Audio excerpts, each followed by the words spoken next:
Hello বেশ বন্ধুরা, তা বাগাছড়াতে যা দেখে মনে হচ্ছে মাছ ধরার আর কি মিলন মেলা লেগে গেছে।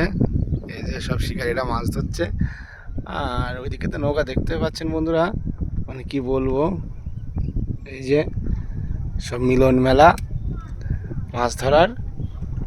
বাগাছড়াতে এখন প্রচুর পরিমাণে মাছ হচ্ছে, মিলন মেলা লেগে গেছে মাছ ধরার, না কি বলো? আর আমার দাদা আজকে মাছ ধরে খুবই খুশি।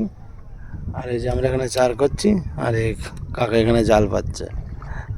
তাহলে বুঝতে পারছো কীভাবে মাছে খাবে আমাদের। তা পেয়েছি কটা। তা বাগাছড়াতে আসো বন্ধুরা, এখন ভালো পরিমাণে মাছ খাচ্ছে, প্রচুর শিকারি। কোনো নৌকা এখন আগের থেকে বুকিং করতে হচ্ছে, নৌকা যেহেতু পাওয়া যাচ্ছে না। আর বন্ধুরা আমরা কি পরিমাণে মাছ পেয়েছি দেখো।